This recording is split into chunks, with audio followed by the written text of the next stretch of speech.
All right. Um, So today I want to talk about the importance of building a tribe. We kind of touched on it on an earlier episode, but I want to hear your opinion on this.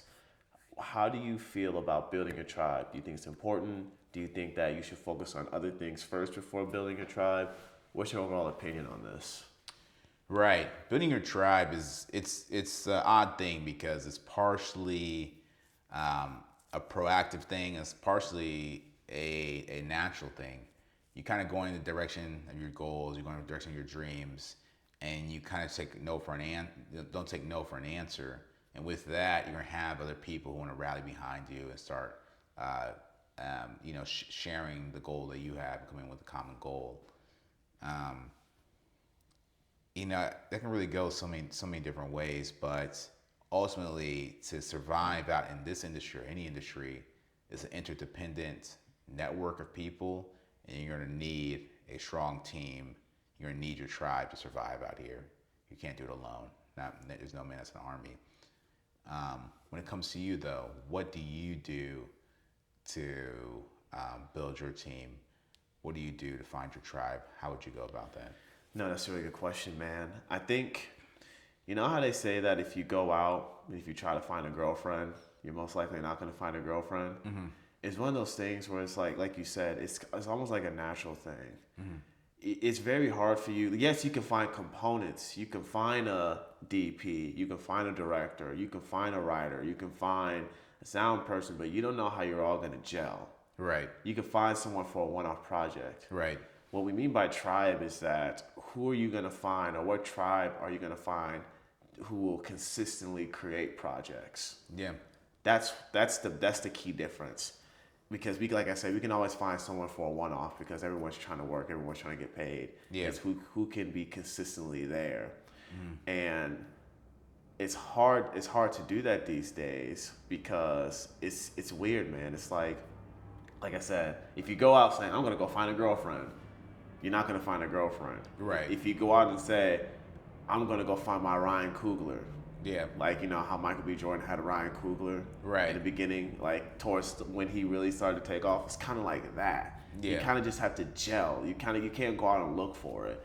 And when I started taking screenwriting classes at Chicago Filmmakers Network in okay, Chicago, yeah, the first thing that my teacher said, his name is Charles Borg. He didn't even talk about writing. oh wow, Yeah, the first thing he said was, guys, you have to build your tribe. You have to build your tribe. It's, in my opinion, it's easier to do that in your Midwest cities like Chicago, St. Louis. yeah, You know, I think Kansas City has a decent film market. yeah, It's easier to do it in those cities because it's easier to build camaraderie there. yeah, You know what I mean? While as in New York and Los Angeles, it's harder to do that because the cities are more expensive. yeah, Everyone wants to make money, yeah, and everyone has their own agenda. yeah, You know, my friend, an actor that I met, he's not from Atlanta. He said he lived in L.A. Now he lives in Atlanta. And he says the main difference between L.A. and Atlanta is that in L.A., he says, dude, I couldn't get friends to film nothing because everyone wanted to be paid. Not only did everyone want to be paid, everyone wanted to be paid like industry rates.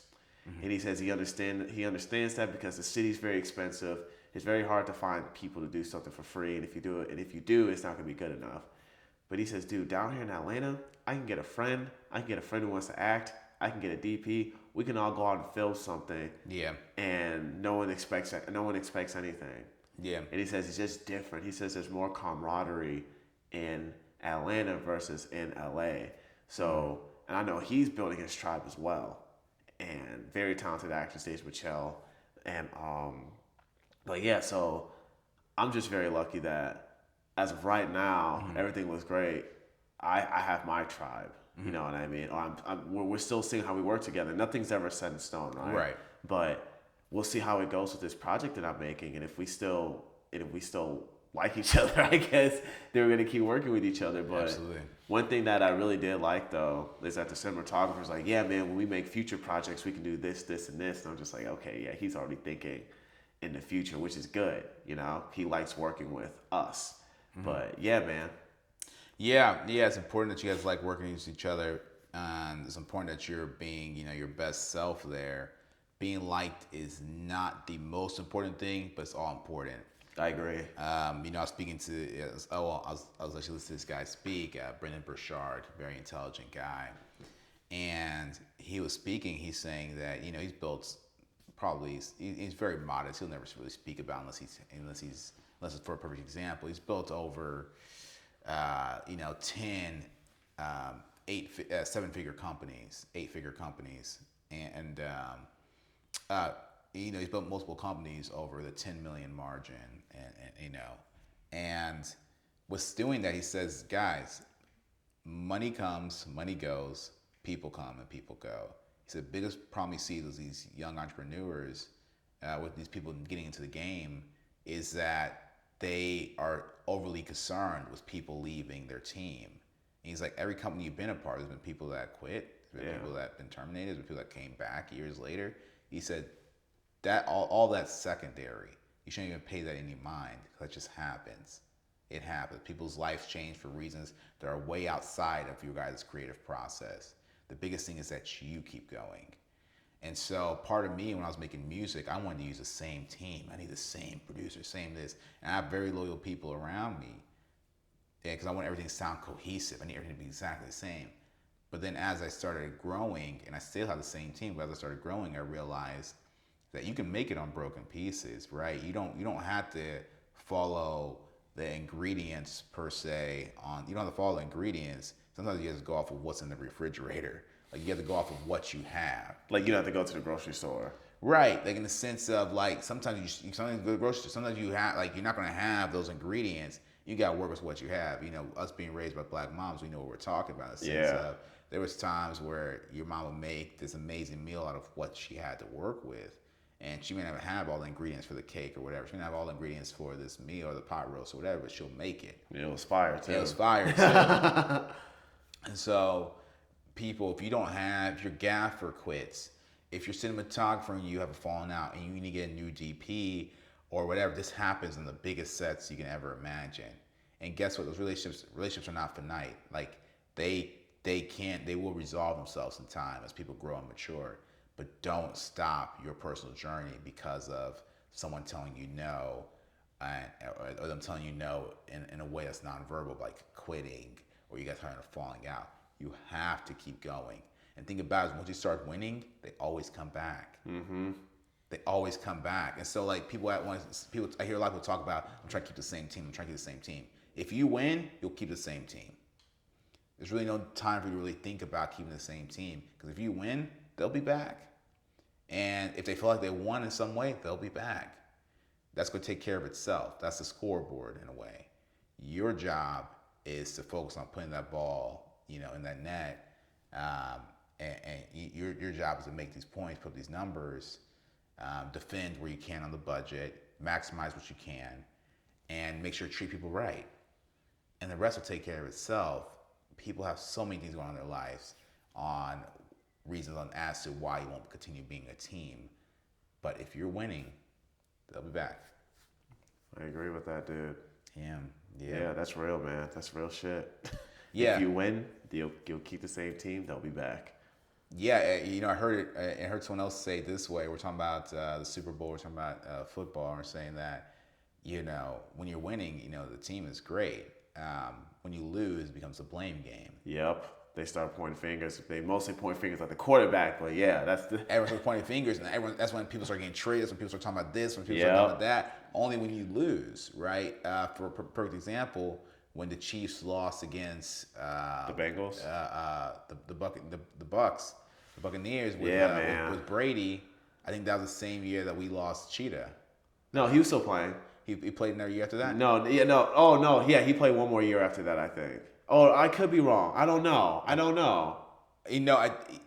It's hard to say. I think that might have been his last year. He might have played against the Bengals and lost that one. Yeah. But either way, he's like, okay, I'm underpaid and we're losing. Because this was the first year that he didn't have Tyreek Hill. Okay. So they did go. I remember they kept on saying that Patrick Mahomes. Shout out to you, my brother. Still won MVP. So that's my point. Case in point.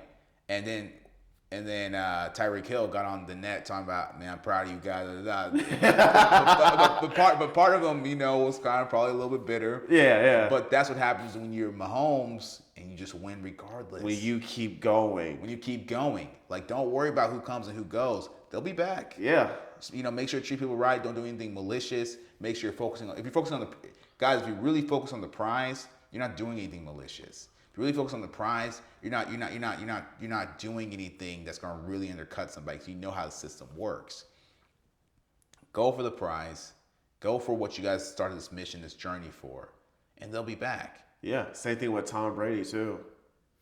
Dude, he has won Super Bowls with below average receivers that you've never even heard of. He didn't have it. The only Tyreek Hill he ever had was Randy Moss. Yeah. And I don't even think they won a Super Bowl together. And you know what I mean? So it's like people come and go. Yes, he had Gronk, but even Gronk retired. Yeah. And he still won. You know what I'm saying? So it's like and let's talk about the critics. In my lifetime, still to this day, I've never seen a statue of a famous critic. I just haven't seen one. But going on with that, all the critics were saying, he can't do it without Belichick. He can't do it without Belichick. Can't do it without Belichick. I'm like, you talking about the Super Bowl that just happened? You talking about the one that he just, he did my team dirty? I'm from Kansas City. He did my team dirty. He beat one of the best quarterbacks in the league at the time, probably the best. Yeah, exactly. And it's like he did that without Belichick. The Patriots are nowhere close to where. No, dude. What's Belichick doing now, man? Now he's in the hot seat. Now they're thinking about firing him. Yeah, dude. Really? The owner is, yes, they're thinking about firing Bill Belichick, probably the greatest coach of all time. Yeah, exactly. And so case in point is Brady could have sat there and cried and said, oh, man, I don't have the same team. Brady could have sat there and cried and said, oh, man, I don't have the same team. Oh, I can't do it. It doesn't look like the way it started. But Brady's like, I'm the team. You know what I mean? He's like, at the end of the day, he's like, I have the same goal, and I'm going to put up more numbers because that's what I've been built and put on this earth to do. Yeah. And he said, I really don't care what's happening around me. And guess what? If I build it, they will come. And then Gronk comes out of retirement. Bro. And they run my boys, man. They run them boys to the mud, bro. They did them dirty. There's memes made of Mahomes, everything like that. And then guess what Mahomes did after that? Mahomes didn't stop either. Nope. Came back 2 years later, won again. He's 27 years old with 2 Super Bowls already. And so that's the type of mentality you need to have when approaching any industry is people will come, people will go, but you have to keep going. I agree, and this is just going a little bit off topic. I don't want to hear anyone say that Joe Burrow is better than Patrick Mahomes. I don't want to hear that anymore. The man he's a great quarterback. Right. He has 0 rings. He's had 1 Super Bowl appearance and he lost. Yeah. He lost to Matt Stafford. Yeah. Come on, bro. And Mahomes has 2 rings. Right. So I don't want to hear that Joe Burrow's better than Patrick Mahomes anymore. But that's me going a little bit off topic there. I'll tell you this.